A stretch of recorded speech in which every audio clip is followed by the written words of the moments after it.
आज पहा मन जपले, अशा सुंदर प्रसंगी आभार मानते मी आपले. नमस्कार, मी परवीन तुली प्रभा खेतान फाउंडेशनच्या व्यासपीठावरून आपल्या सर्वांचे मनस्वी आभार मानते. प्रभा खेतान फाउंडेशन ही एक सामाजिक संस्था असून स्वर्गीय श्री प्रभा खेतान यांनी कोलकाता येथे स्थापना केली आहे. या संस्थाचा उद्देश महिला सशक्तीकरण सोबत साहित्य, कला, शिक्षण या विषयाने प्रोत्साहन देणे होता.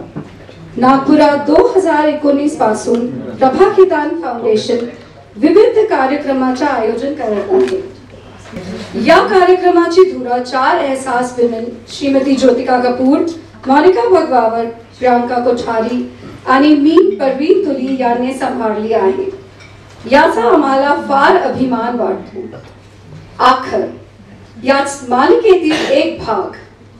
आखर भारतातील प्रादेशिक भाषांमधील साहित्याला प्रोत्साहन देण्याचा काम करते. प्रभा खेतान फाउंडेशन तर्फे ओडिया, पंजाबी, मराठी, भोजपुरी, मैथिली, तमिळ, कन्नड, गुजराती, राजस्थानी या भाषांमध्ये लिहिणाऱ्या लेखक व कवींचा पुरस्कार करते. आज मला अतिशय आनंद होत आहे की आम्ही आखरच्या अगदी नवा कोरा पहिला परिसंवाद घडवून आणले आहे.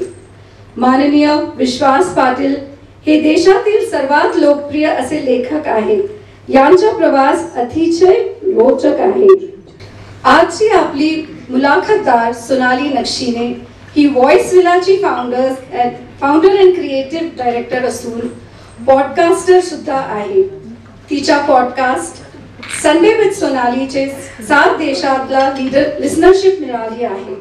तिला चीफ मिनिस्टर ऑफ गोवा यांचे हस्ते तिच्या पॉडकास्ट साठी अवॉर्ड भी मिळालेला आहे.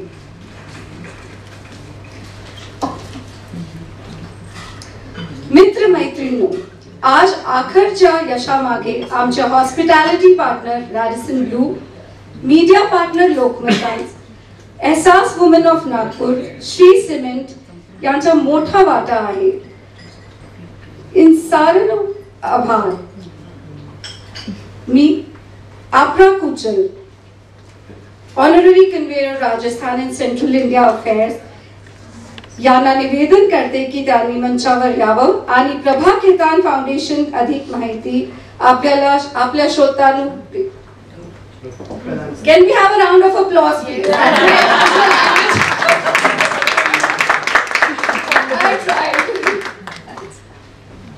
बहुत बहुत शुक्रिया. मैं मराठी नहीं बोल पाऊंगी. अपरा कुचल है मेरा नाम और मैं ऑनररी कन्वीनर हूँ प्रभा खेतान फाउंडेशन की, राजस्थान और मध्य भारत की.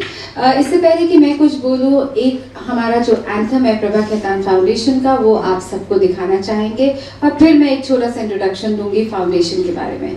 इससे पहले कि मैं शुरुआत करूं, मैं ऑथर और आज के हमारे कॉन्वर्सेशनलिस्ट को आमंत्रित करना चाहूँगी. आप लोग प्लीज़ आइए और बैठिए. नमस्कार. जैसे कि हमारी एहसास वुमन परवीन ने बताया प्रभा खेतान फाउंडेशन के बारे में, और टाइम टू टाइम आप लोग प्रभा खेतान फाउंडेशन के कार्यक्रम यहाँ पर नागपुर में अटेंड करते हैं.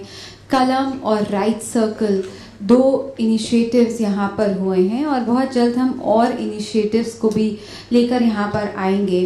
प्रभा खेतान फाउंडेशन, जिसे हम PKF कहते हैं, वो एक सामाजिक, सांस्कृतिक कल्याण और मानवीय सरोकारों के प्रति समर्पित है. वर्ष 1980 में स्थापित ये संस्था एक गैर लाभकारी एवं गैर सरकारी संस्थान है.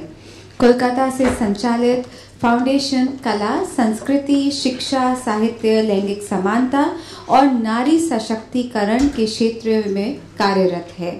स्वर्गीय डॉक्टर प्रभा खेतान फाउंडेशन एक प्रख्यात महिलावादी लेखिका, परोपकारी सामाजिक कार्यकर्ता और उद्यमी महिला थी.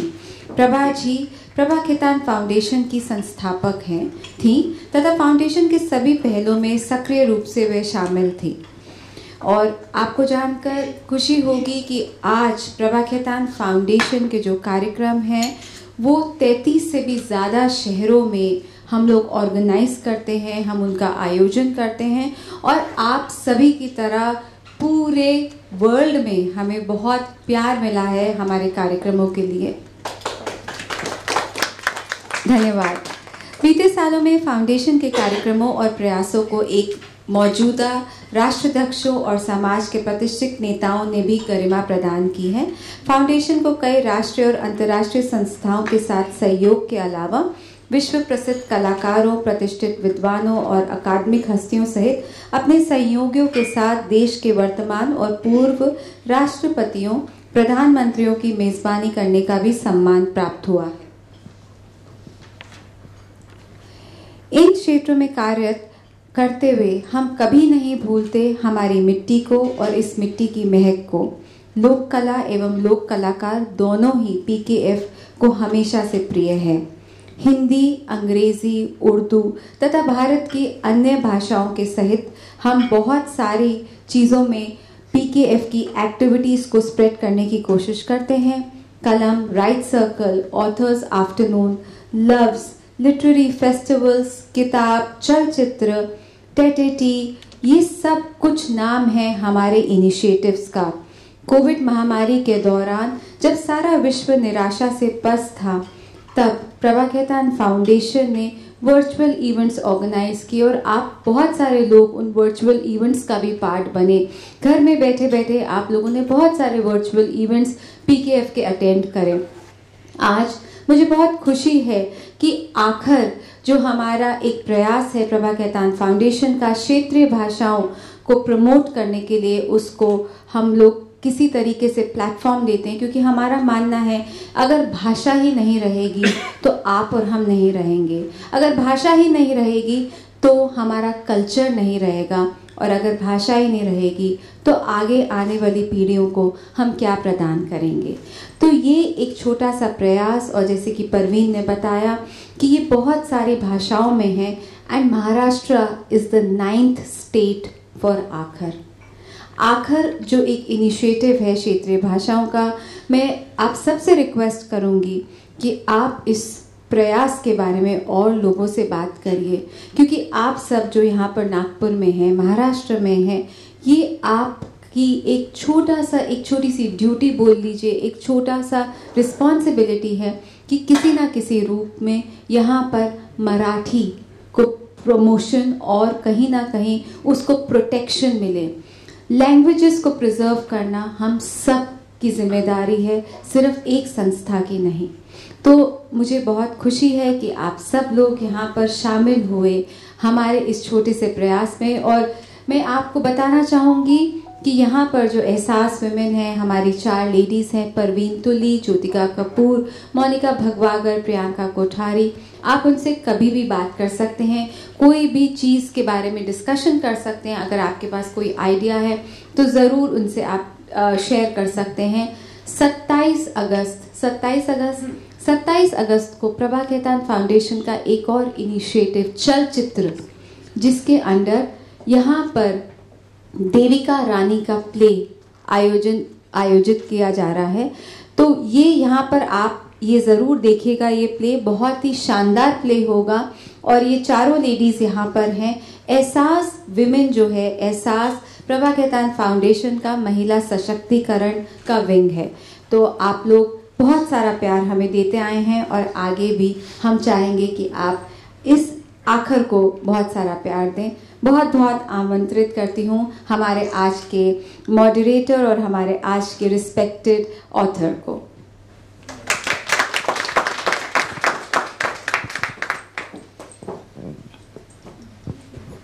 नमस्कार, मी सोनाली नक्षिणे. परवीन, खूप खूप अभिनंदन. खूपच सुंदर हिंदी आणि खूप सुंदर प्रयत्न. असे एखादे वळण दिसावे वळणावरती असेल हिरवळ, कुठूनशी यावी झुळूक बावरी रान फुलांचा घेऊन दरवळ. सर, नागपूरच्या वळणांशी तुमचा संबंध आहे, तो कसा? नागपूरच्या वळणाशी म्हणजे इथे मिहानमध्ये 2-2.5 वर्ष मला खूप जवळून काम करायची संधी मिळाली. आणि आता पावसामध्ये एअरपोर्टच्या बाहेर जो पॅव्हिलियन आहे ते इट इज माय क्रिएशन.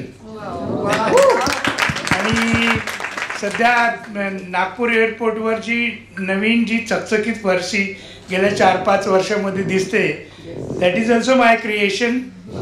आणि रामदेव बाबांना इथे घेऊन आलो होतो आम्ही मिहानमध्ये.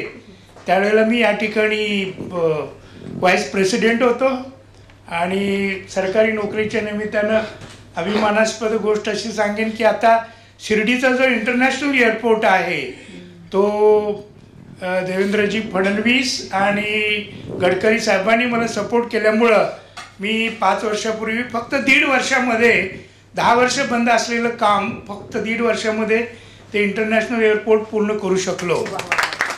तर माझे इथे एवढे मित्र आहेत की कोल्हापूरचा मी आहे, त्यामुळे मी कोल्हापूर हे माझ्या माईचं गाव मानतो आणि नागपूर हे मावशीचं गाव मानतो. ते माय मासी रिलेशन. सर, मग इथली कुठली गोष्ट आहे जी तुम्हाला अधिक भावते, आवडते? नागपूर म्हटलं की ही गोष्ट नक्कीच. मिहान व्यतिरिक्त इथल्या गणेशाचं दर्शन आणि ताजुद्दीन बाबांचे आशीर्वाद, या दोन्ही गोष्टी मला खूप भावतात. क्या बात आहे. त्यांच्याच आशीर्वादाने आपण ही पुढची मुलाखत सुरू ठेवूया.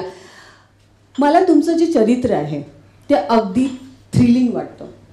म्हणजे त्यात रोमांच आहे अगदी. म्हणजे अगदी तुमच्या लहानपणी जाऊन शिरावं तर तुम्ही 10वीत एक आंबी नावाची कादंबरी वगैरे लिहून काढता. हे असं कसं सुचलं किंवा तुमच्यातला लेखक तुम्हाला कधी माहिती पडला, कधी जन्माला आला? नाही, 10वीत असताना काही साध्या गोष्टी, 1-2-3 मुली ज्या खेड्यातल्या त्यांच्या आयुष्याची जी परवड झालेली होती ती परवड पाहिल्यावर मला राहावेन आणि ही स्टोरी लिहिली पाहिजे, कादंबरी लिहिली पाहिजे असं मला वाटलं. आणि मग 10व्या याच्यात लिहिलं. तर माझ्या त्यावेळेची ती नायिका एका किसानाची मुलगी, एका शेतकऱ्याची मुलगी आपल्या वडिलांना बेसिक प्रश्न विचारते की बाबा, शेतामध्ये हल किंवा नांगरीसाठी तुम्ही ज्यावेळेला बैल खरेदी करायला जाता त्यावेळेला तुम्ही 8-8, 10-10 बाजारामध्ये पुन्हा बैलाचं सींग बघता, बैल कसा दष्टपुष्ट आहे, काम करेल न करेल हे तुम्ही 12-12, 15-15 वेळा पाहता आणि जावई मात्र तुम्ही फक्त 5 मिनिटांमध्ये सिलेक्ट केला. तर तिच्या तो मनाचा जो प्रश्न आहे, म्हणजे आपण आपल्या जनावरांच्या बाबतीत जेवढं काळजी घेतो तेवढी मुलींच्या बाबतीत घेत नाही, हे प्रश्न मला त्यावेळेला पडलेले होते आणि त्यामुळे त्यातून ही आंबी नावाची कादंबरी मी लिहिली. हो, पण ती तुम्ही 10वीत प्रकाशित सुद्धा केली. हो. तर ते कसं घडलं आणि ते कसं शक्य झालं नाही, त्यावेळेला सुदैवानं महाराष्ट्रामध्ये नवलेखक अनुदान योजना नावाची स्कीम जाहीर झालेली होती आणि त्या स्कीम मध्ये मी ती पाठवली आणि त्या परीक्षकांना आवडली, मग त्यांनी घेतली ती. क्या बात आहे. मग तुमचा असा प्रवास सुरू झाला. मला एक, आता आपण बोलत होतो तेव्हा तुमच्या आईबाबांबद्दल तुम्ही बोलत. एखादी व्यक्ती जेव्हा घडतो तेव्हा त्याच्या आयुष्यात नेहमी कुठेतरी असे चरित्र येतात जे त्यांना घडवत असतात. तुमच्या आई वडिलांबद्दल सांगा. स्पेशली तुमची आई, तुम्ही एका छोट्याशा गावातनं येता, एक IAS ऑफिसर होता आणि अगदी यांच्याबद्दल अधिक सांगायचं झालंच तर जनरली लेखकांवर सरस्वती प्रसन्न असते हे माहिती आहे, पण सरांवर लक्ष्मीही प्रसन्न आहे. तर ही तुम्हाला घडवणारी त्या आईबद्दल मला जाणून घ्यायचंय.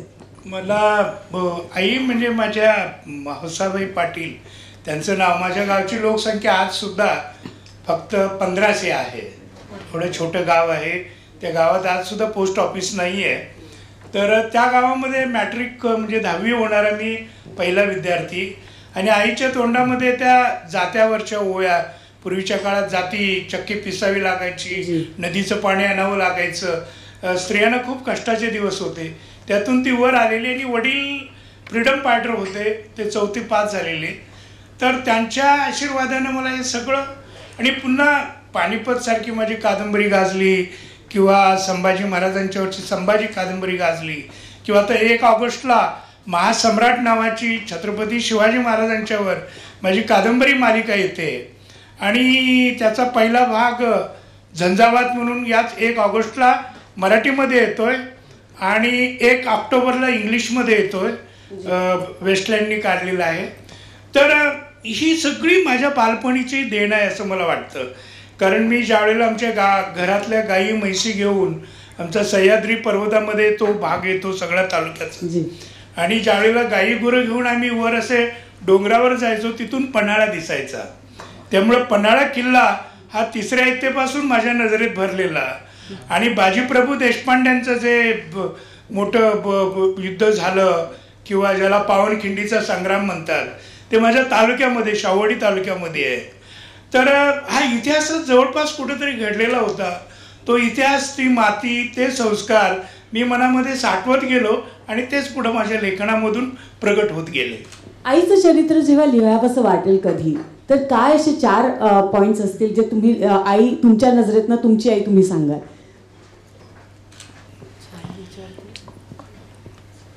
मोठं अवघड आहे हे सांगणं, कारण माझ्या श्वासामध्ये माझ्या रक्तामध्ये सर्वत्र आई भरलेली आहे आणि त्यामुळं त्यातला एखादा पीस असं निवडून सांगणं खूप अवघड आहे. आणि तिच्या मुखामध्ये ज्या साध्या साध्या ओव्या असायच्या, साध्या साध्या ओव्या, आता अगदी ती ग्रामीण भागातल्याच आहे म्हणून मी तुम्हाला सांगेन की म्हणजे कल्पना कशी असते ग्रामीण स्त्रीची सुद्धा, की मला ज्या वेळेला पहिली मुलगी झाली त्यावेळेला अजूनही खेड्यापाड्यात असं वाटतं की आपल्या मुलाला पहिला मुलगा व्हायला पाहिजे. तर पहिली मुलगी झाली म्हणजे काय झालं, का झाली पहिली मुलगी, तर आमची आई सगळ्यांना सांगायला लागली की परमेश्वराच्या दरबारामध्ये मुठभर चिखल कमी पडला म्हणून मुलगी झाली. हे जी सांगण्याची जी स्टाईल आहे किंवा पद्धत आहे आणि तिच्या मुखामध्ये ज्या सहज म्हणी असायच्या, लोभंद लोभतो मृगा आदी रोहिणीचा, लोभंद लोभतो, लोभंद म्हणजे पाळणा, लोभंद लोभतो मृगा आदी रोहिणीचा आणि पाळणा हलतो भावा आदी बहिणीचा. म्हणजे मृग हा पुरुष मानला तर रोहिणी नक्षत्र आधी येतं आणि मग त्याचं जोडून असं आहे की बहीण आणि भाऊ एक वयाचे असले तरी मुलीचं लग्न प्रथम होतं आणि मुलीचा पाळणा पहिल्यांदा हलतो. तर या निसर्गातली गाणी किंवा आषाढ महिना आहे, आषाढ महिन्यामध्ये बदा खूप पाऊस पडतो, श्रावणातल्या सरी हलक्या असतात, मग श्रावण म्हणजे सुना आहे आणि आषाढ म्हणजे सासरे उभा आहे आणि मग तिच्या शब्दामध्ये मामनजी पळा पळा, म्हणजे तुम्ही आधी निघा मामनजी, तुम्ही आधी वाट चालायला सुरुवात करा, मामनजी पळा पळा आम्ही येतो सळा सळा. म्हणजे श्रावणातली सळसळ आणि भदभद पाऊस पडणारा आषाढातला. मला हा प्रश्न इतका महत्वाचा होता कारण तुम्हाला आम्ही वेगवेगळ्या व्यासपीठावरनं ऐकत आलेलो आहे, म्हणजे अगदी डिजिटल स्पेस तुमच्या इंटरव्ह्यूजनी भरलेली आहे आणि तुमचं अनेक तुमच्या पर्सनॅलिटीला, तुमच्या व्यक्तिमत्वाला, अभिव्यक्तीला खूप काही कंगोर आहेत. पण असा माणूस घडवणारी ही आई कशी असेल ही जाणून घ्यायचा हा प्रयत्न होता आणि त्या मातेला आपण सलाम करूया, कारण आखरचा आणि प्रभाकेतांचा नेहमी विषय असतो की महिला सशक्तीकरण आणि त्याचं उदाहरण हे म्हणजे त्यांच्या आई आहे. माझ्या आईबद्दल ती हिटलर आहे, तिने मला खूप बदललेलं आहे आणि I was so naughty child. तर ती आता असती तर तीही या गोष्टीचा बाऊ केला असता तिने. एनिवेज सर, तुम्ही पानिपतकार म्हणून पण ओळखल्या जातात.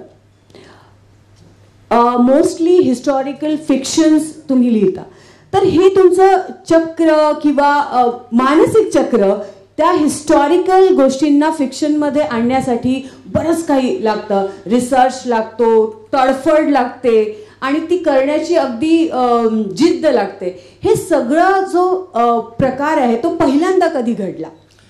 हा, मला काही ठिकाणी मी सांगितलेलं आहे, अनेक ठिकाणी मला हा प्रश्न विचारला जातो की पानिपत हा शब्द तुमच्या जीवनामध्ये कधी आला.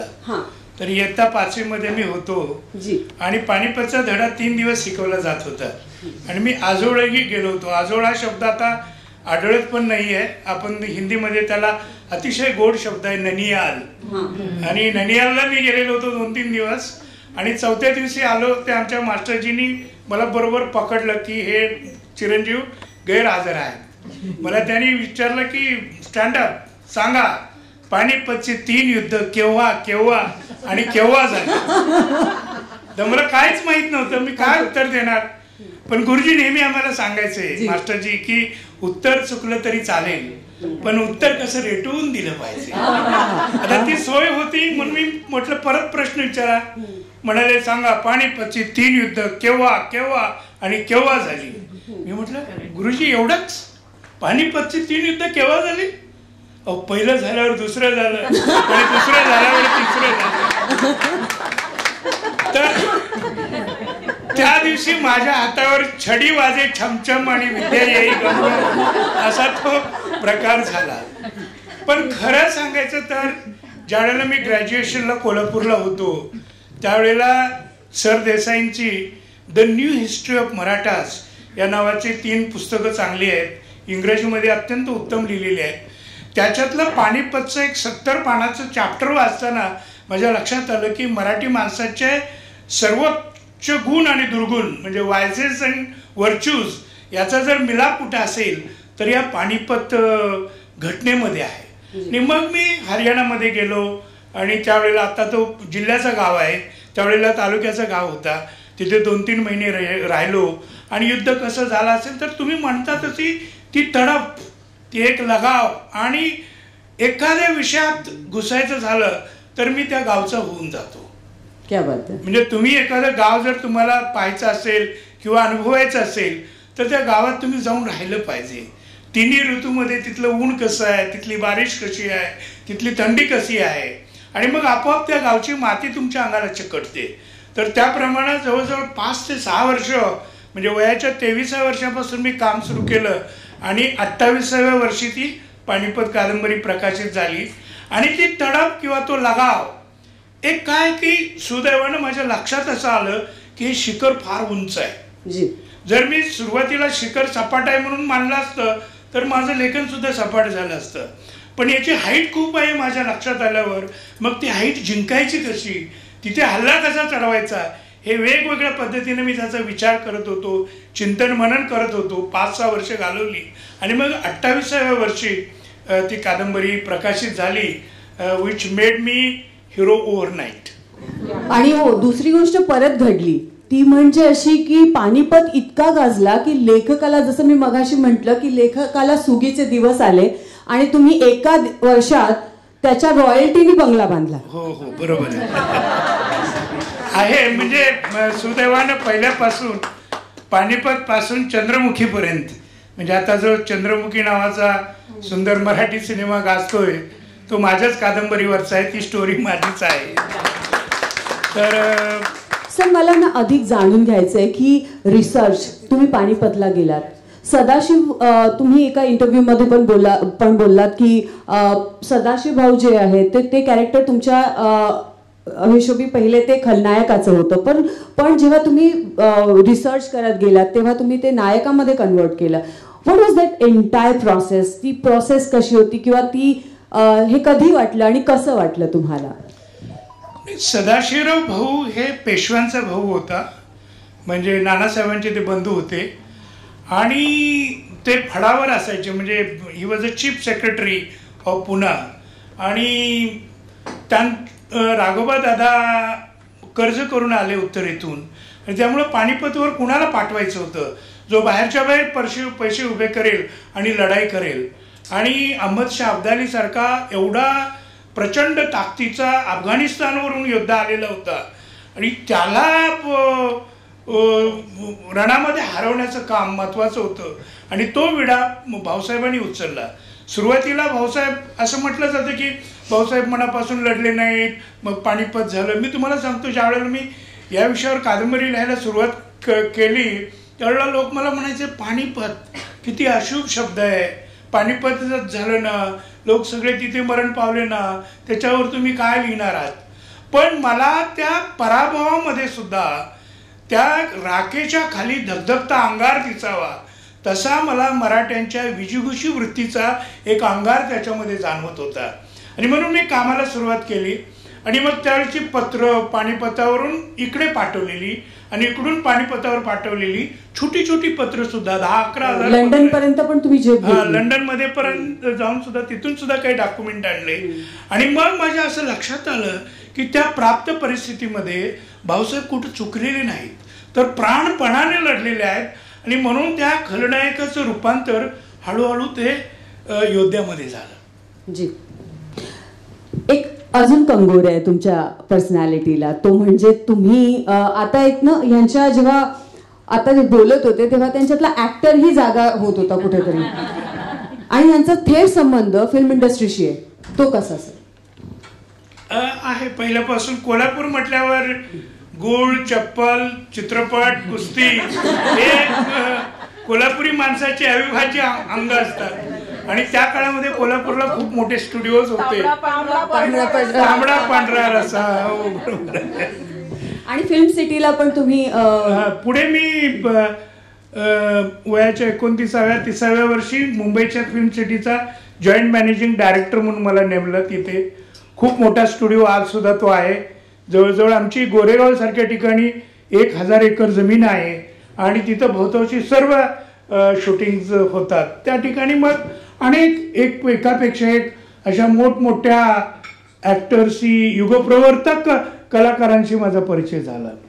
तुम्ही युग प्रवर्तक म्हणालात. अण्णाभाऊंचं गाव तुमच्या गावाशी कदाचित थोडंसं जवळ आहे. हो. अण्णाभाऊ हा विषय तुमच्या डोक्यात कधी आला आणि त्यांच्याबद्दल लिहावंसं का वाटलं? अण्णाभाऊंची फकीरा नावाची जी कादंबरी आहे ती मी इयत्ता 5व्या इयत्तेत वाचली होती आणि ती मला एवढी मोठी भावली होती आणि त्यामुळं मला वाटलं की या माणसाच्या लेखणीमध्ये, या नेत्याच्या लेखणीमध्ये काहीतरी एक वेगळी ताकद आहे. आता जे सुंदर गाणं आहे, माझी मैना गावावर राहिली, माझ्या जीवाची होती या कायली, तर ही मैना म्हणजे महाराष्ट्र माऊली होती आणि संयुक्त महाराष्ट्रासाठी त्यांनी जे प्रचंड काम केलं किंवा त्यांनी ज्या स्त्रियांच्या बद्दल जे लेखन केलं, महाराष्ट्रात मराठीतल्या साहित्यिकांना माहिती नाही. अण्णाभाऊ म्हणजे निव्वळ दरोडेखोरीच्या कहाण्या लिहिणारे असं म्हटलं जातं, पण अण्णाभाऊंनी 160 कथांचा, त्यांचा जवळजवळ 70 कथांचा सागर आहे. त्यातल्या स्त्री जीवनावरच्या जवळजवळ 60 ते 65 कथा आहेत आणि 1950 साली मुंबईमध्ये छोट्या छोट्या मुली, उमलत्या वयातल्या मुली हैदराबादवरून, उत्तरेतून कशा आणल्या जायच्या, विकल्या जायच्या, हे त्यांनी स्वतः पाहिलेलं आहे. त्याच्यावर त्यांनी गुल नावाची एक अतिशय सुंदर कथा लिहिलेली आहे. अनेक मुलींना सोडवण्यासाठी ते पोलीस स्टेशनमध्ये जायचे. तर एक जिंदा दिल असा मनुष्य होता की ज्यांच्या प्रेमामध्ये नर्गिस त्यांना स्वतःचा भाऊ मानायच्या. त्याच्यानंतर शैलेंद्रन जे मोठे कवी पुढं गाजले, ते शैलेंद्र आणि अण्णाभाऊ हे गरिबीतले मित्र होते. म्हणजे मुंबईमध्ये वडापाव हा 67 साली आला, पण मुंबईमध्ये 67च्या आधी उसळपाव म्हणून प्रसिद्ध होता. तर तो उसळ पावावर गरिबीमध्ये दिवस काढले होते यांनी, शैलेंद्रनी आणि अण्णाभाऊनी. ते कम्युनिस्ट पक्षामध्ये होते. त्यांना झोपायला घर नव्हतं, राहायला घर नव्हतं. ते पक्षाच्या कार्यालयामध्ये वर्तमानपत्रावर झोपायचे आणि उसळपाव खाऊन दिवस काढायचे. पुढे रशियाचं ज्या वेळेला आमंत्रण आलं अण्णाभाऊंना, त्यावेळेला अण्णाभाऊंच्या अंगावर चांगला कोट नव्हता. तर मग शैलेंद्र आले आणि शैलेंद्र त्यावेळेला फार फेमस पर्सनॅलिटी झालेली. राज कपूरच्या टेलरकडे ते त्या अण्णाभाऊंना घेऊन गेले. त्या टेलरकडून त्यांनी त्यांचे कोट, ओव्हरकोट शिवले आणि त्यांना रशियाला पाठवलं. तर हे सगळं वेगवेगळ्या पद्धतीनं त्यांचं जे धगधगतं आयुष्य होतं की एका बाजूला डॉक्टर बाबासाहेब आंबेडकरांचा प्रभाव, दुसऱ्या बाजूला कम्युनिस्टांचा, कॉम्रेड डांग्यांचा प्रभाव, तिसऱ्या बाजूला साहित्यातला आचार्य यात्र्यांचा प्रभाव. तर असं एक आगळं वेगळं व्यक्तिमत्व होतं जे मराठी साहित्यिकांनी नाकारलं. त्यांना कधीही साहित्य संमेलनाचं अध्यक्ष केलं नाही, कधी त्यांचा नामनिर्देशही केला नाही.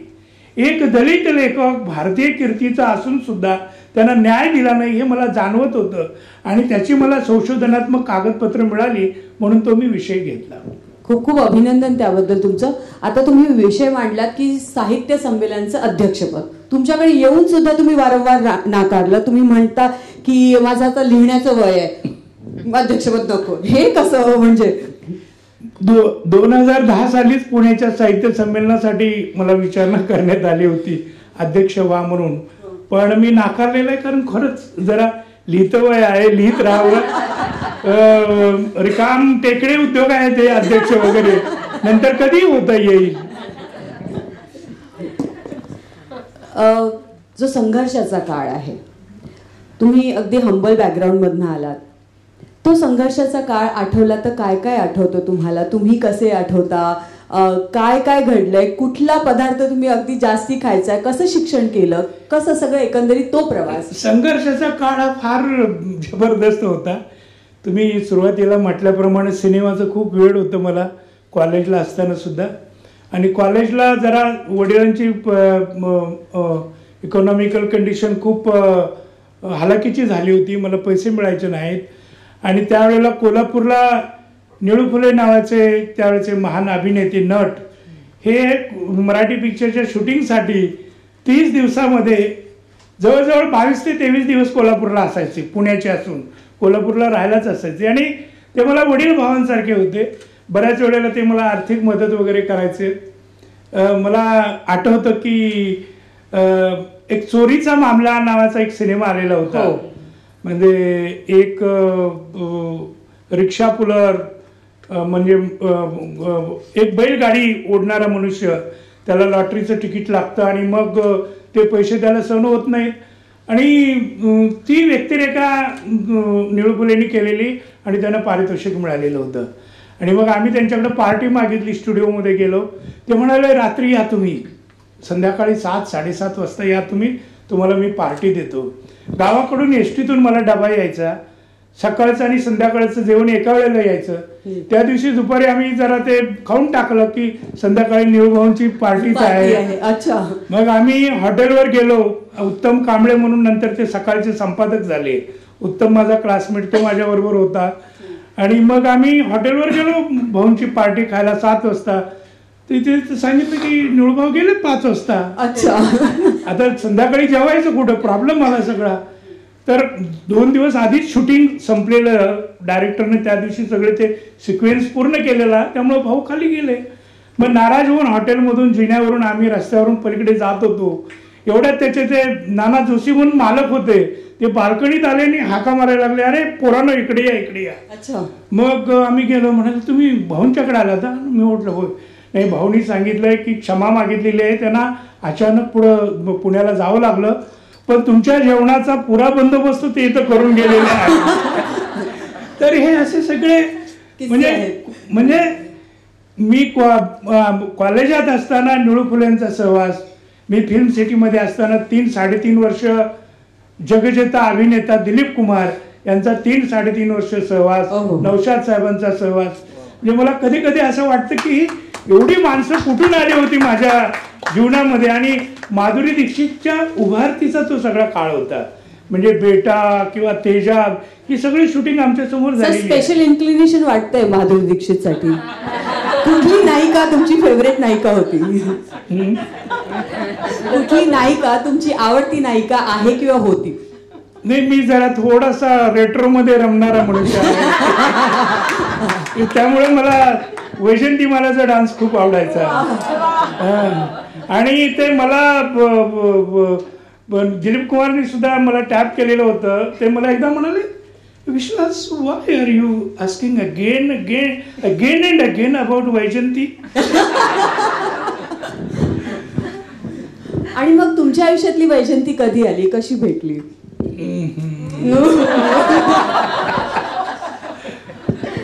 सगळी रहस्य एका मुलाखतीमध्ये सांगायचं. पण माझं काय म्हणूया त्याला, अरेंज्ड मॅरेज आहे. चहा पोह्यांचा कार्यक्रम? हा, थोडा बहुत चहा पाण्याचा कार्यक्रम. पण माझ्या बायकोच्या प्रेमात मी एवढा पडेन असं मला त्यावेळेला कधीच वाटलं नव्हतं. उलट माझी आई म्हणायची की तू एवढा धसमुसळा आहेस, म्हणजे एवढा नॉटी आहेस, एवढा गडबड आहेस, एवढा अनटायडी आहेस. म्हणजे आपल्या भाषेत सांगायचं तर ती कुठलीही स्त्री तुझ्या जीवनामध्ये 2-2.5 वर्षाच्या पुढे टिकणार नाही. त्यामुळं मी बायकोला म्हणतो की तू 10-15 जणींची जागा घेतलेली आहे, एवढी घट्ट आहेस तू. हा, थोडासा सर इकडे पण असे माझी आई नेहमी म्हणायची, कारण मी खूप बोलायचे. म्हणजे मला आजही मी बोलते, काही मैत्रिणी येते ती माझ्या अगदी त्या गोष्टीशी अग्री करतील. माझी आई म्हणायची, सासूच्या घरी गेल्यावर इतकी बोलची, बदाडे सासू. म्हटलं डोंट वरी मा, एक दिवशी बोलली की पैसे कमवून जातात. आणि then I became an RJ and I got 15,000 rupees per month. That was huge for me. मी पण हिंगणघाटमधनं खेड्यावरनं आले, म्हणजे गाव आहे ते. So I was very happy. मी आईला फोन केला, मा इसी बोलने के पैसे कमवूंगी मग. सो आईनी म्हटलं होतं. पण हा प्रेम पहिल्यांदा कसं वाटलं, कधी वाटलं की नाही हीच आहे ती आपल्या आयुष्याची वैजंतीमाला? सर गुलुगुलू असतात. काय असतं की मॅरिड लाईफ ही गोष्ट एक वेगळीच असते. म्हणजे पहिली 2-3 वर्ष माझी पत्नी बोलते का काही हे माझ्या लक्षात यायचं नाही, एवढी ती मूक मूक मूक. म्हणजे नटरंग. सुरुवातीला 2-3 वर्ष बायका मुक्या असतात आणि नंतर आयुष्यभर त्या नवऱ्याला मुक्य करतात. आणि पुन्हा घराघरातली स्टोरी आहेच. 15-16 वर्षाची मुलं झाली, जरा मोठी झाली की म्हणजे रिच फॅमिलीतले असो गरीब फॅमिलीतले असो, मुलं फितूर. म्हणजे आईकडे फितूर, मुलगा असो मुलगी असो. बोलायचं कसं की ही माऊली आहे म्हणून आम्हाला दोन्ही वेळेला खायला मिळतं. त्या बाबांचं काही खरं नव्हतं. तर असं सर्वसाधारणपणे भारतीय माणसाचं जसं मॅरिड लाईफ तसंच माझं. पण एक आहे की नंतर ज्या वेळेला माझा हात खूप दुखायचा वगैरे लिहून खूप मी लिहित बसायचो, फेर करावं लागायचं. तुम्ही जर पाहिलं तर माझ्या हाताची बोटं अशी ही तिरपी झालेली आहेत लिहून. तर ती फेर कॉपी करणं वगैरे तासन तास. इव्हन आता महासम्राट नावाची जी कादंबरी येते, तर कोरोनाच्या पहिल्या मोमेंटमध्ये मुंबईत कोणाला बाहेर पडता येत नव्हतं, माझा टायपिस्ट येत नव्हता. तर माझ्या पत्नीनी अगदी कमर खोचून ती रोज लिहायला बसायची, मी डिक्टेट करायचो आणि सगळी माझी कादंबरी तिने लिहून काढलेली आहे. वा, खूप टाळ्या झाल्याच पाहिजे. म्हणजे महिलांचा प्रभाव नेहमी राहिला. डेफिनेटली. सर, आता अनेक चरित्र तुम्ही लिहितात, म्हणजे मोस्टली संभाजी राजे असू देत किंवा तुमचे जे हिस्टॉरिक फिक्शन आहे. तर नेमकी ती ॲज अ रायटर, लेखक म्हणून ते तुम्ही कॅरेक्टर कसे पसंत करता की यांच्यावर लिहिलं गेलं पाहिजे, की असं काय इन्स्टिंक्ट येतं तुम्हाला? काय असतं की मी नेहमी मानतो की लेखक जे म्हणतात ना की आभाळातून कुठून आपल्याला प्रतिभा येते किंवा प्रतिभेचे पंख, मला ते हाफ ट्रूथ वाटतं. तुमच्यामध्ये एक बेसिक इन्स्टिंक्ट तो असावाच लागतो, जो शब्दांची आवड असेल किंवा तुमची इमॅजिनेशनरी पॉवर असेल. पण त्याचबरोबर तुम्ही फिरतं राहिलं पाहिजे, लोकांचं जीवन पाहून घेतलं पाहिजे. निव्वळ खोलीमध्ये कोंडून तुम्हाला लोकांचं जीवन कळत नाही. मी 6-7 वर्षापूर्वी निर्वाचन आयोगानं मला छत्तीसगडला नेमलं आणि छत्तीसगडमध्ये ज्या डिस्ट्रिक्टमध्ये मी होतो त्या ठिकाणी फक्त नक्षलवादाशिवाय दुसरं काही नाही. म्हणजे मी इलेक्शन कमिशनचा प्रतिनिधी, इलेक्शन ऑब्झर्व्हर, माझ्या दिमतीला कलेक्टर एका बाजूला, SP दुसऱ्या बाजूला असायचे.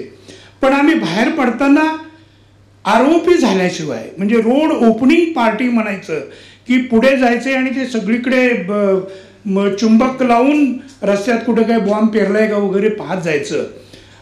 तिथे बिजापूर नावाचं एक डिस्ट्रिक्ट आहे. त्यावेळेला मी पाहिलंय की डिस्ट्रिक्ट कलेक्टर 13 किलोमीटरच्या पलीकडे बाय रोड जाऊ शकत नाही, अशी तिथली भयानक परिस्थिती.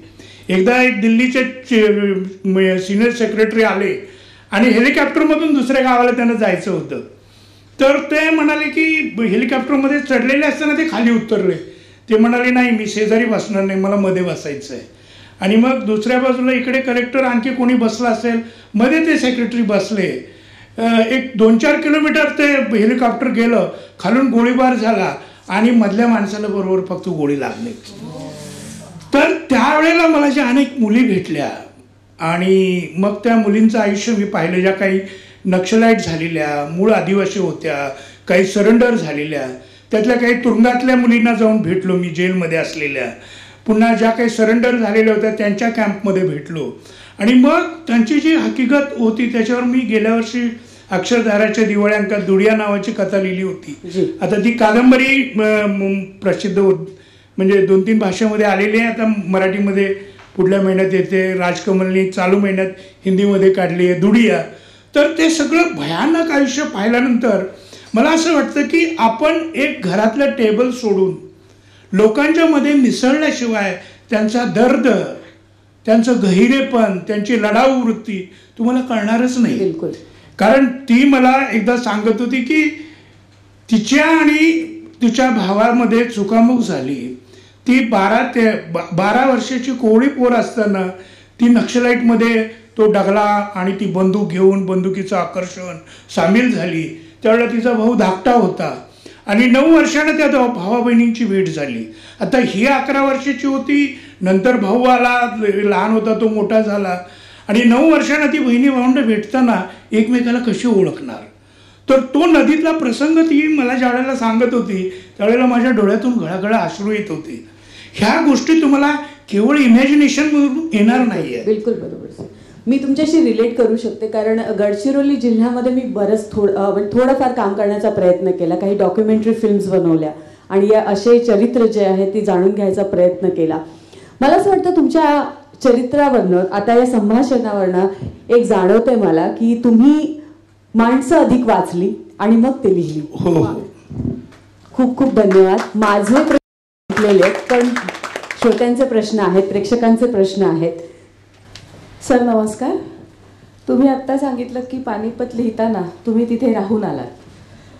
तर तुम्ही झालं, त्रिपाठी झालं, हे लोक जे पूर्वप्रकाशित ग्रंथ आहेत म्हणजे अगदी रामायण महाभारतापासून किंवा बाकीचे अलाइड गोष्टी त्याच्या, तर ह्यातला जो भाग आमच्या समोर नाही आहे तो आणता.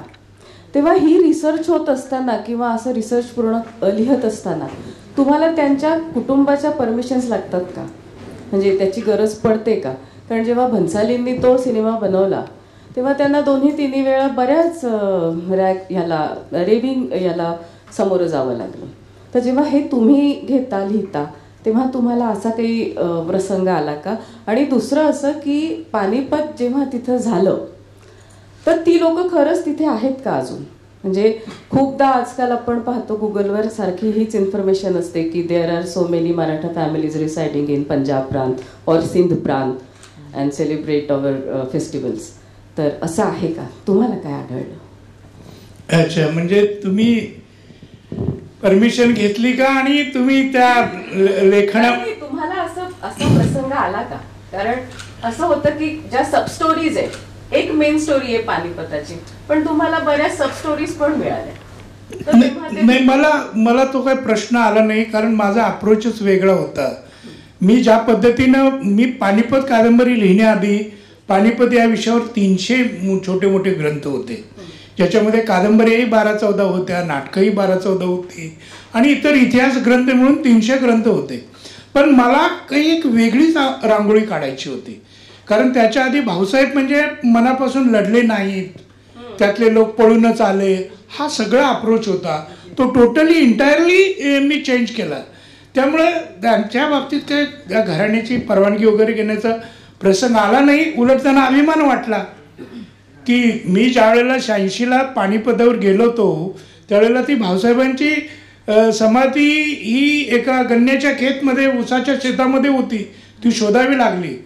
पण आता पानिपत कादंबरी आल्यानंतर विषय एवढा वाढला की दर 14 जानेवारीला 1.5 लाख लोक दरवर्षी हुतात्म्यांना तिथं वंदन करायला गोळा होतात. म्हणजे मला असं वाटतं की माझ्या पुस्तकाचा प्रवास हा पानिपतापासून पुण्यपथापर्यंतचा होता. तो इंटायर कल्पनाच चेंज केली. आणि त्रिपाठींचं वगैरे म्हणाल तर ती संशोधनपर पुस्तकं होती. माझं जे आहे ती लिटररी फिक्शन आहे. लिटररी फिक्शनमधून मी ती स्टोरी सांगतो. पण बऱ्याच वेळेला काय होतं की आपण याच्यात सक्सेस झालो किंवा नाही. मला पानिपत कादंबरीला 40-45 मोठमोठे अवॉर्ड मिळाले. बंगला बांधला तुम्ही सांगितली जातं गोष्ट. पण मला त्यावेळेला असा गर्व चढलेला होता की वा, मी म्हणजे पानिपतचं रणमैदान जिंकलं आणि मी खूप मोठं. आणि मग न कळत माणसाला प्रचंड यश मिळालं की गर्वाचा फुगा असा वर वर वर फुगत जातो. आणि एक दिवस सातारच्या मी काही ठिकाणी सांगितलंय 5व्या इयत्तेमध्ये शिकणाऱ्या एका छोट्या मुलीनं हळूच त्याला टाचणी लावली आणि माझा फुगा फोडून टाकला. मी काय लिहिलेलं होतं की पानिपतावर हत्तीवरून पार्वतीबाई पेशवे येतात, त्यांच्या हातामध्ये नंगी तलवार आहे. भाऊसाहेब म्हणतात की पुण्याला असताना फक्त तुम्हाला देवघर माहिती होतं, फुलांची परडी माहिती होती, आणि मग हातात इथं तलवार कशी आली. तर मग पार्वतीबाई भाऊसाहेबांच्या केसातून बोटं फिरवत सांगतात की अहो, आगीशी संसार करायचा झाला तर धगीची सवय करून घ्यायला नको का. हे सुंदर वाक्य सगळ्यांनी ॲप्रिशिएट केलं. पण तिथेच त्या मुलीनं मला पकडलेलं होतं. ती म्हणाली, काहो पाटील साहेब, 200-300 वर्षापूर्वी पुण्याच्या पेशव्यांच्या ब्राह्मण कुटुंबामध्ये बहुतांशी पुरुषांच्या डोईचा तुळतुळीत गोटा असायचा, क्षरमंडन असायचं. आणि असं असेल तर तुमची पार्वतीबाई भाऊसाहेबांच्या केसातून लाडाने गोटे कशी काय केली होती. आता आली का पंचायत, कशी सुटका करून घ्यायची. मग मी तिला उत्तर लिहिलं की बालिके, तुझी शंकाही बरोबर आहे आणि माझं लेखनही बरोबर आहे. तेव्हा तुळतुळीत गोटा होता मान्य, पण त्यावेळेला एक शेंडी असायची, आणि ती शेंडी नारळाच्या शेंडी एवढीशी नसायची, तर तिचा घेर चांगला विथभर असायचा. त्यामुळे डोईच्या केसातून नसे ना का, शेंडीच्या केसातून गोटा फिरवायला काय हरकत आहे. असं म्हणून मी सुटका करून घेतली होती. या दृष्टांताचा मतितार्थ एकच की मराठी वाचक एवढे जागरूक आहेत की केसा एवढी चूक सुद्धा त्यांच्या नजरेतून सुटत नाही. तालिबानवाल्यांनी पानिपत नावाची एक म्हणजे बटालियन काढलेली आहे. मुद्दाम त्यांनी पानिपत नाव दिलंय त्याला. वा वा वा. मला याच्याबद्दल माहिती आहे का? नाही, मी ऐकल्यात आणि गोष्टी मलाही माहिती नव्हतं. आता कारण आता जो सन्मानाचा भाग झाला नाही, सन्मान त्यांनी मुद्दाम म्हणजे भारताला हिंडवायसाठी ते नाव दिलेलं आहे. कोणी? तालिबान, अफगाणिस्तान.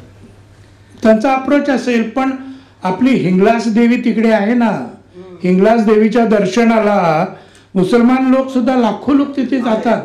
आणि पानिपतात लढलेले त्यांचे जे वंशज आहेत ते तिथं आहेत. मला जो आपण प्रश्न विचारलेला म्हणजे आमच्या ONGC पवारचे पनवार वगैरे असे नाव झाले त्यांचे. हो हो. एक प्रश्न असा आहे की या सगळ्या म्हणजे प्रदीर्घ या साहित्य सेवेच्या संदर्भामधला एक विषय आहे की आपण कथा कादंबऱ्यांकडे अधिक लक्ष दिलेलं आहे, आणि म्हणून त्या कथा कादंबऱ्यांनी सुद्धा जगभर देशभर तुमचं नाव झालेलं आहे. पण अण्णाभाऊंची सुद्धा काही प्रमाणामध्ये प्रेरणा तुमच्या जवळ आहेच, त्यांची प्रेरणा सुद्धा आहे. अण्णाभाऊंनी फळातली गाणी लिहिलीत, लोकनाट्य लिहिलं, लोककथा लिहिलं, लोकसाहित्य संदर्भातला विषय केला. लोकसाहित्य संदर्भातला एक विषय असा आहे की काही दिवस मला तुम्ही दूरदर्शनला दिसलेत, सह्याद्री चॅनलवर अनेक कार्यक्रमाच्या संदर्भामध्ये तुम्ही होते. तर लोकसाहित्य संदर्भामध्ये तुमचं लेखन अधिक दर्जेदार व्हावं आहेच तुमचं लोकप्रियतेच्या दृष्टिकोनातून, तर त्याकडे आम्ही अधिक लक्ष दिलं का असं मला विचारायचं. झाले 2-3 पुस्तकं लिहिलेली आहेत, वेगवेगळे निबंध वगैरे माझ्या आहेत, चालू आहे काम अजून ते. पण ते हिंगलाज देवी मी सांगत होतो आणि पानिपतच्या बाबतीत विचारलं, खुशवंत सिंगने सांगितलेलं आहे. खुशवंत सिंगांची जी पणजी होती तिचं नाव तानीबाई, आणि ती ब्राह्मण स्त्री होती आणि अफगाण तिला पळवून नेत होते. त्यावेळेला एका शिकाणी तिची सुटका केली आणि तिच्याशी लग्न केलं, आणि त्याची प्राजिनी म्हणजे खुशवंत सिंग. तर असे अनेक लोक आहेत, त्यातले अनेक तिकडे मुख्यमंत्री पण झालेले आहेत. GB पंत, गोविंद वल्लभ पंत, जे नेहरूंच्या मंत्रिमंडळात वगैरे होते, राज्यपाल होते, खूप मोठी मोठी पदं, ते पानिपतिया, त्यांचं नाव त्या भागातलं पानिपतिया, म्हणजे पानिपतची पळापळ झाल्यानंतर त्या ठिकाणी राहिलेले लोक म्हणजे पानिपती. असे लाखो लोक, म्हणजे आता त्यांचे वंशज लाखाच्या संख्येमध्ये आहेत. मला 1-2 शीख ब्रिगेडियर वगैरे भेटले ज्यांची आडनावं हुकुमसिंग ढमढेरे, नानक सिंग पलांडे. आता पलांडे आणि ढमढेरे ही नावं आपली. इव्हन आता पानिपतावर एक जी देवी आहे त्या देवीला मराठुंकी देवी म्हटलं जातं. सर, आजचा काळ जो आहे हा सोशल मीडियाचा काळ आहे. म्हणजे इंस्टाग्राम वगैरे आजचे तरुण मंडळी जी आहे सगळी सोशल मीडियावरती आहे. मराठी भाषेचा विचार केला तर मराठी भाषा म्हणजे आमच्या प्रांतात घरी सुद्धा मराठी लोक कमी बोलतात, आजकालची मुलं मराठी कमी बोलतात. या परिस्थितीवर मराठी भाषा जिवंत ठेवण्यासाठी काय केलं पाहिजे, आणि तुम्ही ते साहित्य जे आहे ते आताच्या पिढीपर्यंत पोहोचवण्यासाठी आमच्या नंतरची पिढी जी आहे, आमच्या पिढीपर्यंत सगळं माहीत आहे, पण आमच्या नंतरच्या पिढीसाठी या सगळ्या नव्या जनरेशनसाठी काय केलं पाहिजे हा एक प्रश्न आहे. मला असं वाटतं की जे माध्यम आहे त्या माध्यमाचा साहित्याच्या प्रसारासाठी उपयोग जरूर व्हावा, पण तिन्ही त्रिकाळ सकाळपासून संध्याकाळपर्यंत हातामध्ये मोबाईल मोबाईल मोबाईल मोबाईल हे जे चाललेलं आहे, आपण ॲडिक्ट झालेलो आहोत. एक प्रकारे आवश्यकता आहे, गरज आहे तिथे ते वापरावं. आणि आजच्या लेखक आणि कवींच्या समोर हेच आव्हान आहे की मोबाईलमध्ये अडकलेल्या गुंतलेल्या वाचकांना पुन्हा साहित्याच्या प्रांतामध्ये खेचून आणणं हेच लेखक आणि कवींचं आणि संगीतकारांचं कर्तव्य असं मला वाटतं. आणि असे अनेक आक्रमणं झालेली आहेत. ज्या वेळेला सिनेमा आला होता त्यावेळेला वाटलं होतं की नाटकं बंद पडतील, पण नाटकं चालू राहिली, सिनेमा चालू राहिला. सिनेमा आला होता त्यावेळेला वाटलं होतं की पुस्तकं कोणी वाचणार नाहीत, वाचन चालू राहिलं. दूरदर्शन आलं त्यावेळेलाही वाटलं की सिनेमा बंद पडेल. काही वर्ष आपण 8-10 वर्ष सिनेमाला जातही नव्हतो आणि थिएटर सगळे बंद पडायची पाळी आली. आता आपण 500 रुपयाचं पॉपकॉर्न खाण्यासाठी गर्दी करून परत जातो. तरी असे अनेक आक्रमणं स्थित्यंतर होती. पण आत्म्याचा जो आवाज आहे तो आत्म्याचा आवाज तुम्हाला साहित्याशिवाय दुसरा कुठे मिळणार नाही. ही महासम्राट शिवाजी महाराजांच्या वर्षी कादंबरी कुणाला अर्पण करावी मला प्रश्न पडलेला. कुठल्या महान नेत्याला करावं की इतिहासकाराला करावं किंवा काय. आणि मग मी शेवटी ती लता मंगेशकरना अर्पण केली. आणि त्या अर्पण पत्रिकेत असं म्हटलेलं आहे की असा स्वर जो ऐकून लोकांनी आपल्या जीवनातील आनंदाचे उत्सव साजरे केले आणि दुःखाच्या नद्याही पचवल्या. तर लता दीदींची आठवण काढायची कारण असे की मी त्यांना एकदा विचारलं की तुम्हाला सगळ्यात आत्मिक आनंद कधी मिळतो. तर त्या म्हणाल्या खरं जर उत्तर तुम्हाला हवं असेल तर शरदचंद्र चटर्जी यांची हिंदीमधली मोठी श्रीकांत कादंबरी मी ज्या वेळेला पुन्हा पुन्हा वाचते त्यावेळेला मला आत्मिक आनंद मिळतो. सांगण्याचा मतलब असा की शब्द मग रामायण महाभारतापासून कवी केशवसुतांपासून इथल्या ग्रेसपर्यंत हे जे शब्दांचं जे कळवळ आहे किंवा मंदिरातल्या निनादासारखे स्वरासारखे जे स्वर आहेत, जो सुगंध आहे शब्दांचा तो आत्म्यापर्यंत पोचतो. आणि म्हणून लेखकांनी जागरूकतेने लिहायला पाहिजे. आणि मला कधीही वाटत नाही की साहित्य मरणार आहे. हे 4 दिवस आणखी तुमचे याच्या मोबाईलवरच्या मौज चालू राहील, पण 4-5 वर्षांना का होईना पुन्हा साहित्याच्या हिरव्या सोनेरी कुरणामध्ये तुम्हाला वळावंच लागेल. सर, माझा एक प्रश्न असा होता की ॲज अ गव्हर्नमेंट जॉब करत असताना सुद्धा लिखाण कंटिन्यू करता आलं आणि इतक्या ह्यांनी दोन्ही गोष्टी जबाबदारीने सांभाळता आल्या, हे कसं शक्य झालं किंवा त्याच्यात तुम्हाला काय अडचणी वाटल्या की दोन्ही गोष्टी IAS ऑफिसर इकडे असताना आणि दुसरीकडे लिखाणात इतक्या कादंबऱ्या तुम्ही काढल्या, तर हे दोन्ही कसं झालं? मला असं आहे की पहाट नावाची जी गोष्ट आहे त्या पहाटेवर कोणी आक्रमण करू शकत नाही. ते जे आमचे गव्हर्नमेंट क्लबमध्ये हॉटेलमध्ये जमणारे अधिकारी किंवा बॉसेस हे पहाटे काय जागे राहत नाहीत. ते 3:30 पर्यंत जागतील पण 4च्या पुढे नाही. आणि पहाटच मी पहिल्यापासून पकडली. एकतर मी फारसा पार्ट्यांना जायचो नाही. दक्षिणेतले एक फार मोठे संगीतकार आहेत इलिया राजा म्हणून, त्यांची माझी पण चांगली मैत्री आहे. तर त्यांना पण मी विचारलं की पहाटेचेच तुम्हाला चांगल्या चाली का सुचतात. तर ते म्हणाले पहाटेची वेळ ही ब्रह्माची वेळ आहे, नवनिर्मितीची वेळ आहे. तर त्या पहाटेचा मात्र मी का चांगला उपयोग केला. आणि मला आता सवयच झालेली आहे, जरी 3ला झोपलो मी तरी 4ला मी उठतो आणि टेबलवर बसतो. आणि शनिवार रविवार मी गव्हर्नमेंटमध्ये असताना सुट्टीच्या दिवशी भूमिगत व्हायचो, अंडरग्राऊंड व्हायचो आणि त्या वेळेचा फायदा घ्यायचो.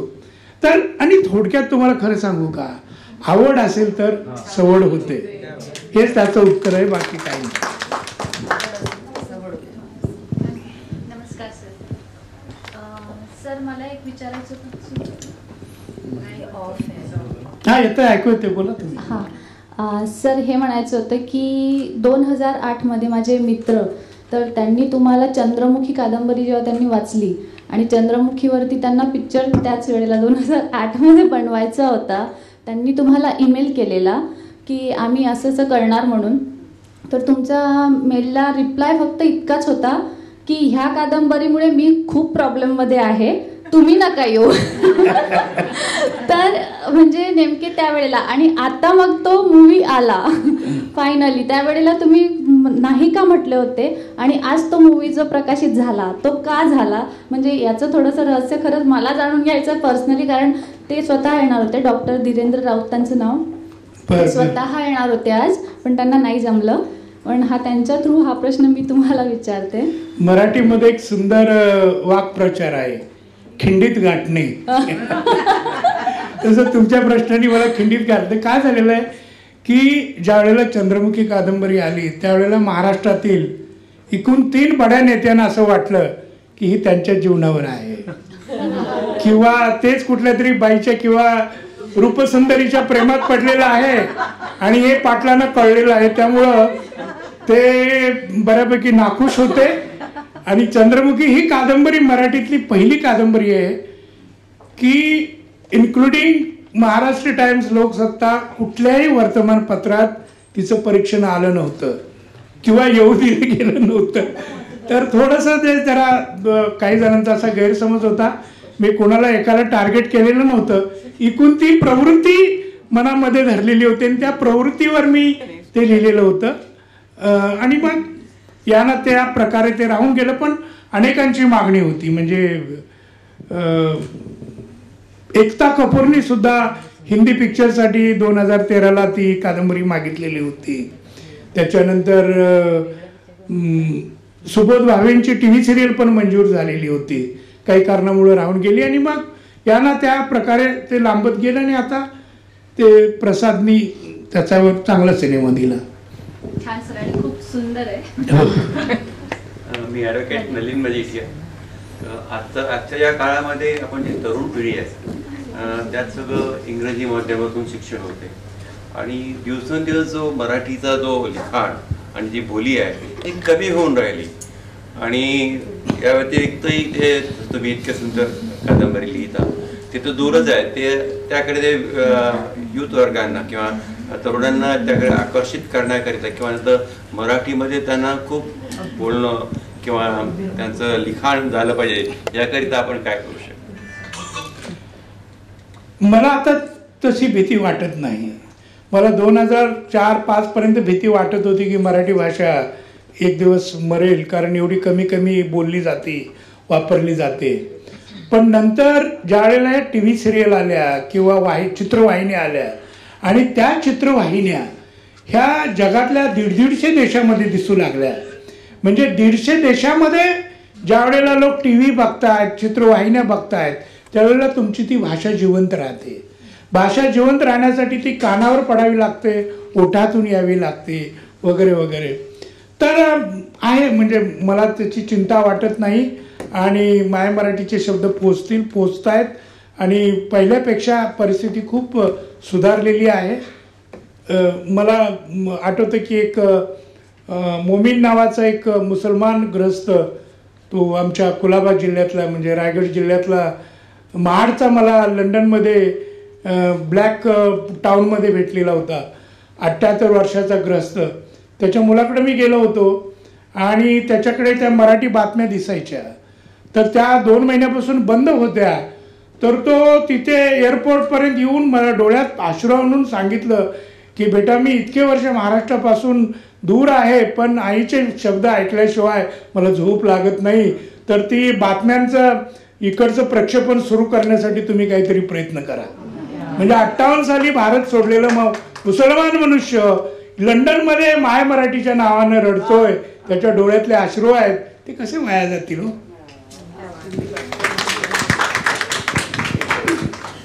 Rewriting history. rewriting history has become a very popular thing nowadays. त्याच्याबद्दल काय वाटतंय तुम्हाला की जी हिस्ट्री आहे ती आम्हाला जी आपल्याला शिकवली शाळेत ती तशी खरी नाहीच आहे, एकदम वेगळीच आहे.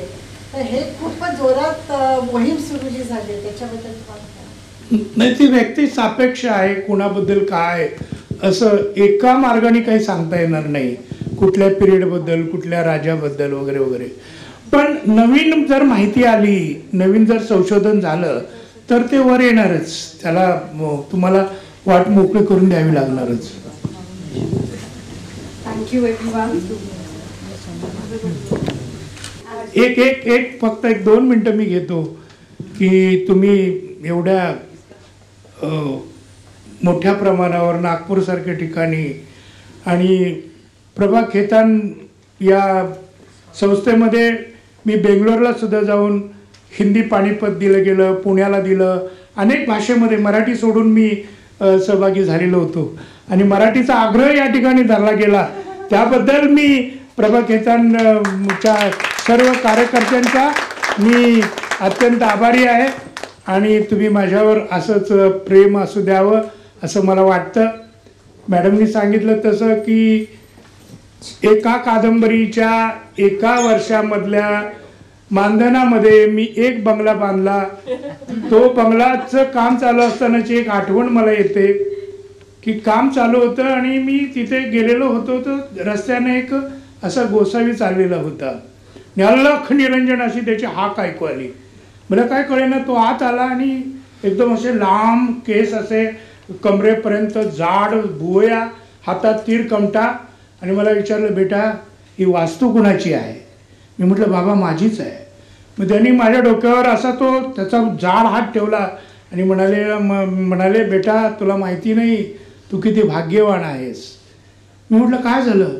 अरे तू देखेगा की एक दिवस या वास्तूमध्ये फक्त लाखो आणि कोट्यावधीचेच व्यवहार चालतील आणि माझे शब्द तुला आठवतील. आणि खरं झालं. म्हणजे काही वेळेला त्यागी पुरुषाची, ऋषी तुल्य माणसाची जबान खरी ठरते आणि खरोखर माझ्या त्या वास्तूमध्ये फक्त लाखो आणि कोट्यावधीचे हाच व्यवहार चालू आहेत. कारण ती माझी वास्तू मी एका बँकेला भाड्याने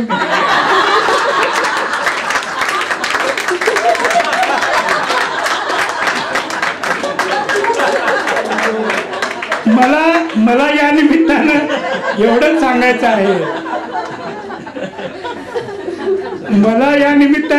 सांगायचं आहे, की माझ्या घरामध्ये नांदणारी लक्ष्मी भले गावाची का असेना, पण माता सरस्वतीनं गावाबाहेरच्या तिच्या पडक्या मंदिरामध्ये गाभाऱ्यामध्ये मला जागा दिलेली आहे. तिच्या नावानं पानिपत, झाडाझडती, चंद्रमुखी अशा अनेक रांगोळ्या काढायची आणि या पुढच्या काळामध्ये सुद्धा अव्याहतपणे ते काम मी चालू ठेवीन. एवढाच शब्द मला तुम्हाला द्यायचा होता.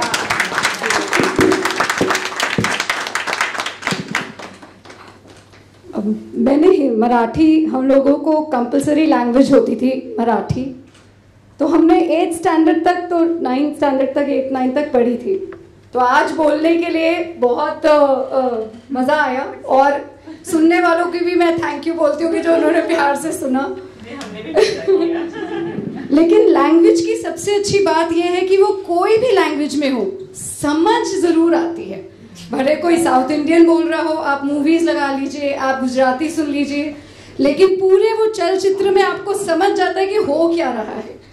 तो आज आपका जो भी इतना प्यारा हमारा ये रहा है बातचीत, उसके लिए आपका बहुत बहुत थैंक यू सर.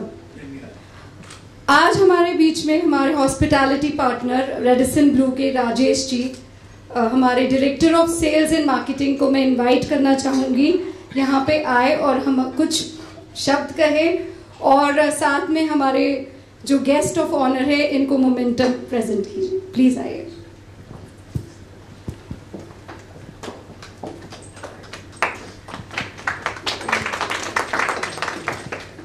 सगळ्यांना माझा सप्रेम नमस्कार. मला कोठारी मॅडमचा फोन आला होता की सर येत आहेत डॉक्टर पाटील आणि आभार प्रदर्शनाचं कार्यक्रम काम करायचं आहे किंवा थोडं जे काही बोलू शकतो ते बोलायचं आहे. तर त्यांनी विचारलं की जमेल का, म्हणजे माझं नाव पूर्ण नाव राजेश सोनकुसरे आहे. मी म्हटलं की नक्कीच माझं शिक्षण 10वी पर्यंत मराठी माध्यमातून झालेलं आहे. त्याच्यामुळे मराठी बोलायला जर मला अवघड गेलं तर त्याच्यासारखी नामुष्की नाही, तर मी मला नक्कीच बोलू शकेन.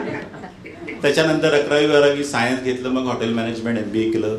बाय डिफॉल्ट मीडियम इंग्लिश होतं सर.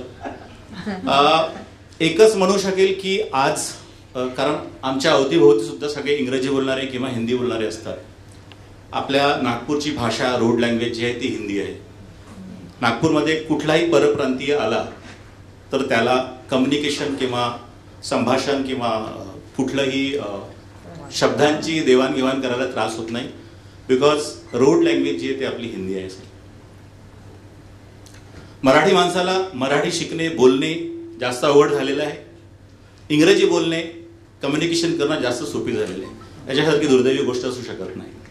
पण सरांसारखे लोक जे खूप काम करतात, एक IAS ऑफिसर असून सुद्धा या क्षेत्रामध्ये इतकं काम करू शकतात आणि या जिंक्सला तोडू शकतात, म्हणून अजूनही मराठी जिवंत आहे.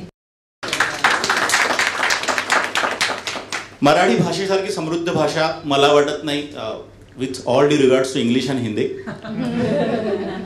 काही वैर नाही कुठल्याही भाषेशी, पण मी मराठी भाषिक आहे, माझ्या घरी मराठी बोलली जाते.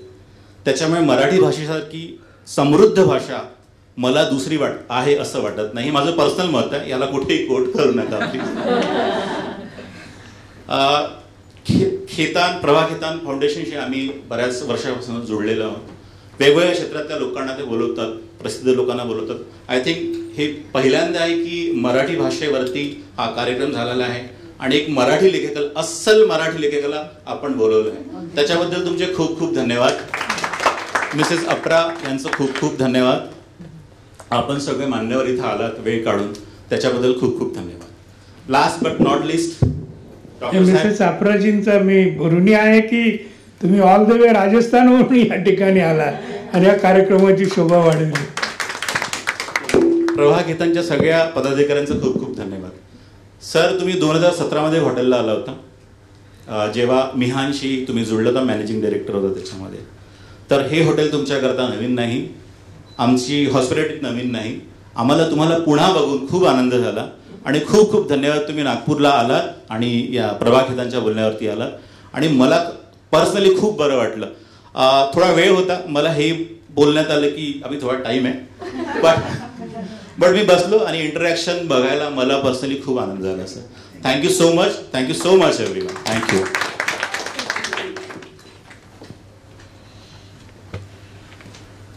मैं आपरा जी को इनवाइट करना चाहूँगी मंच पे कि हमारी आज जिन्होंने कॉन्वर्सेशन की है, सोनाली को मोमेंटो भेंट करें.